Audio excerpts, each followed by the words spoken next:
Hey, it's Hunt. You found Hunt on Saints. We're talking black and gold football. Do us a favor, hit the like button, share your comments below, and hit that subscription button so you can get all of our content. Enjoy.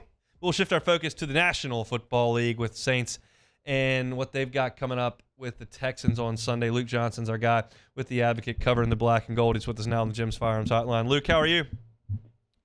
I'm doing great, man. I'm just waiting on our shared winnings for your Powerball ticket. Yeah, well, you've got all of them. You've got all the money that's coming from that Powerball ticket. I did not get one number. I had two tickets. That's $600 I spent on that Powerball. I play like once a year. I thought this was the time. It didn't happen for me. I will crack a beer tonight in solemn remembrance of your loss. It was crushing because, I mean, look, I'm just telling you, I'm not going to divulge my entire financial situation, but like $480 million in cash would have helped my situation currently. We just didn't get it home. Yeah, me too. Okay. Do you think the Patriots are going to win the Super Bowl this year? I'm going to go out on a limb and say no. Yeah, they were awful, huh? They were just really, really bad. And look, I think the good thing is that the Saints beat up on a bad team, right? You don't want to see them go up there and play a tight game, which is kind of what I was anticipating seeing. Yeah, they just went out there and smoked them, and I think the Patriots have just a load of problems. I mean, they've got so little like game-changing talent, so little juice. Probably their two best players were injured, and Matthew Judon and Christian Gonzalez. They're in just deep trouble up there. What was the best thing you saw from the Saints on Sunday?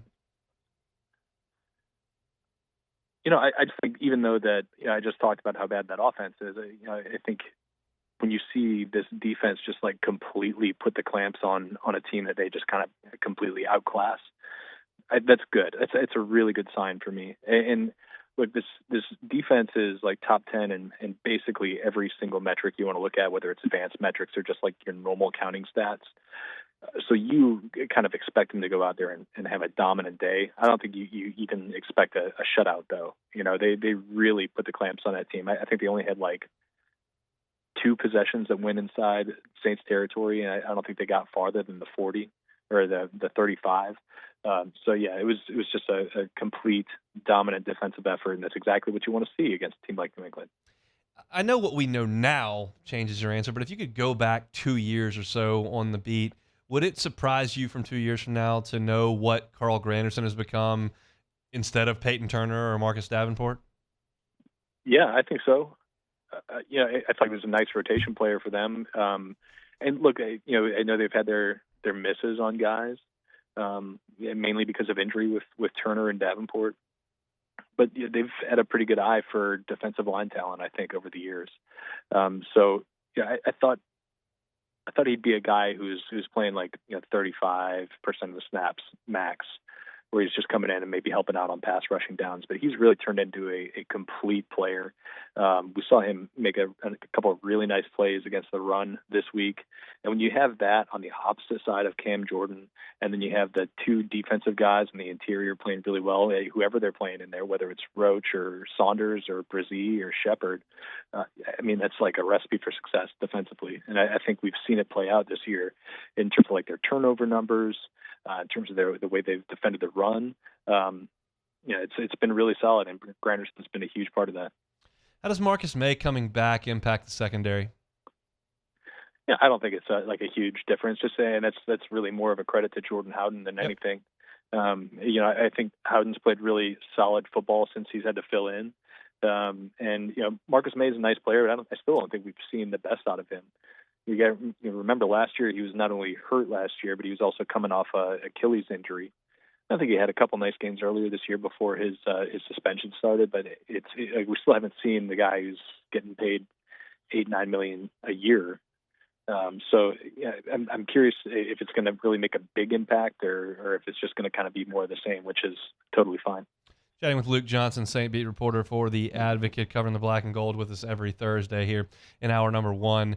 Let's switch to the offense. Do they find anything there? I think it's too early to say. They played really well. I think they played as good as or better than they've played all year for sure.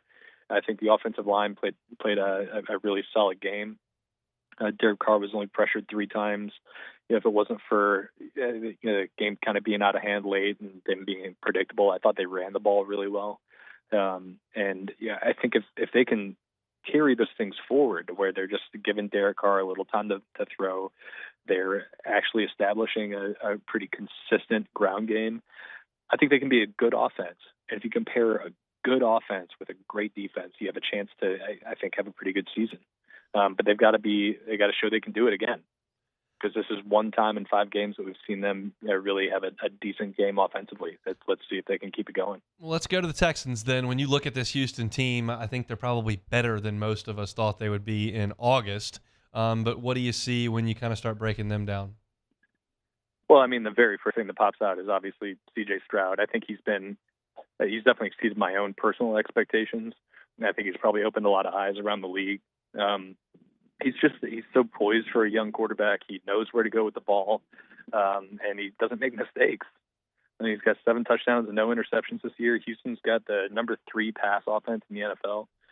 So, I think it starts and ends with him. If they're able to do to him what they do to other rookie quarterbacks, what they did to Bryce Young and what they've done to other guys in the past, I really like their chances. But this is a completely different animal than what they've faced this year. I mean, really, look back at the 5 quarterbacks they've played: Ryan Tannehill, Baker Mayfield, Bryce Young, Jordan Love, Mac Jones. I mean, out of all those guys, is any of those guys going to strike any fear in your heart? Not really. So, I mean, we'll see what they do against a guy who's playing pretty high-level ball right now. What do you think about left tackle at this point? Well, I think obviously Trevor Penning has not been playing up to the Saints' expectations. I think he's played a lot better as a pass blocker as the season's progressed, but he's still not there.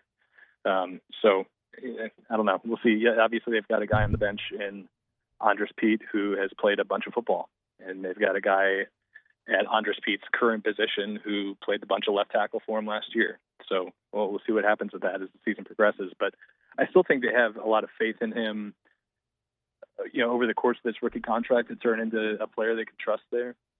But I just don't know where it's at right now.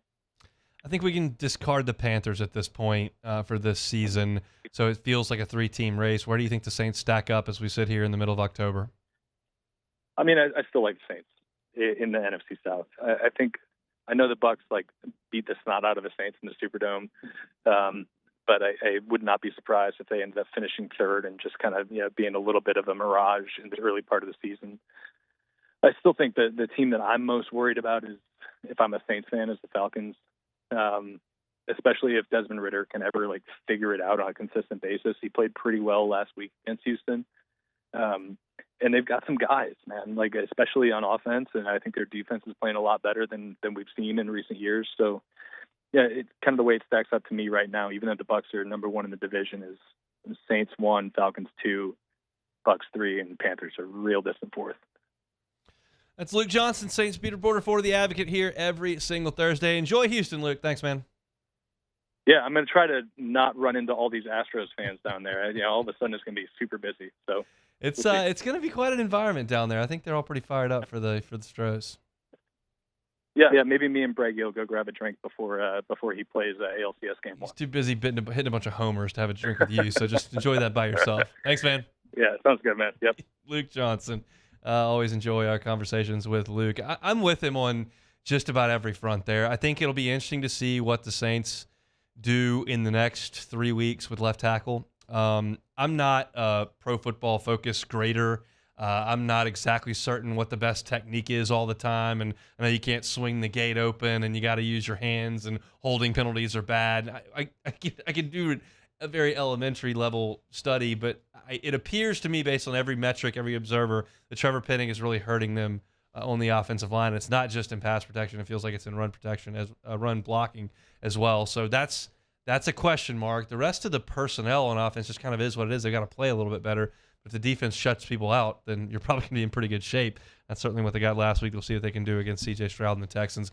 Hey, it's on. Thanks for watching Hunt on Saints. Before you leave, help us out a little bit. Hit that like button. Leave your comments in the section below. And hit that subscribe button so you get all our content right here from Hunt on Saints. We'll see you next time.